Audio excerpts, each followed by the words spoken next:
Huntington's disease is a neurological brain disease that affects people physically, mentally, and cognitively.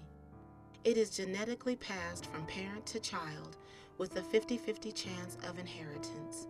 It affects males and females of all ethnic backgrounds. We knew just shortly after we got married that there was HD in the family. Her dad actually died of it. It goes through our whole family, so all my kids, I have three, we have three, are all affected, and they're all 50-50. None of them have decided whether to, or one of them has decided that they're going to take the test, and she's going through testing now. So, and then day to day, Mary's home. Mary stays home with me. She was in a care facility for 12 years. Then when I retired, I had brought her home, and now I take care of her full time. So that's a real challenge. Typically, symptoms appear between the ages of 35 and 50, but can begin at any age. Juvenile Huntington's can strike as early as 2 years old. Slowly over a 10 to 30-year period, Huntington's takes away a person's ability to walk, talk, think, or even reason. He used to go on long walks. He used to take his bike out for bike rides. Yes. Since the injury, he can't go on bike rides anymore. You can see some of the movements that he's had. When he was diagnosed 4 years ago, he didn't have these movements. Yeah. He had more of the memory loss, dementia, not knowing what day of week it was, and then his mood changed. He was very angry, and I think it was part due to the disease and part due to change from his lifestyle, being ripped away from his semi, which was his home. I had to take his license away, take his vehicle away. I had to take his credit cards, his bank accounts. So it was completely changed. But I still trying to keep a smile, make it happy, and try to every day look in the mirror and smile. It could be worse. Physically, Huntington's causes a dance-like movement called chorea. It starts with uncontrolled movements and progresses, making it difficult to walk and talk.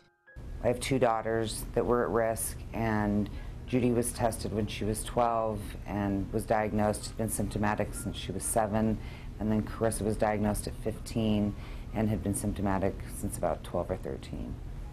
Judy loved to climb trees, ride bikes, rollerblade, anything really active, play sports, and those are all things she can't do anymore.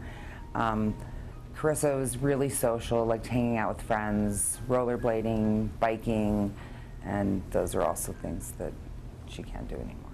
She can hang with friends, but it's hard, you know, when you're 19 years old and all your friends are more, you know, like driving and going to school and not thinking about death, and it's hard to hang out with a kid who is dealing with that. So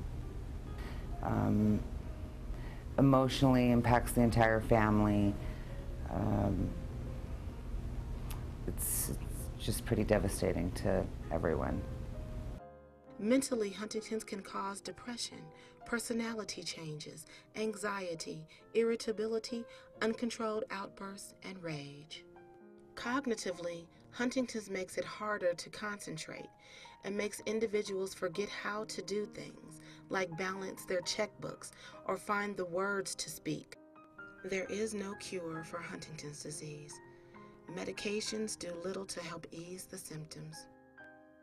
I have juvenile Huntington's disease, and well, it's really hard because like being 19 and like being an older sister and like having younger siblings than me and not being able to like drive them around to school or take them shopping or take them to the mall or to go have them go to their boyfriend's house or having like an apartment where like they come stay with me, and just like regular teen things, well, adult things that I can't really do. It's probably the hardest things.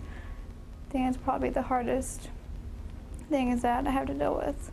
No, because I've always wanted to get married, and like it's hard to like find someone that would actually like do it because of HD, and like it's hard to like find friends and guys, and just it's hard.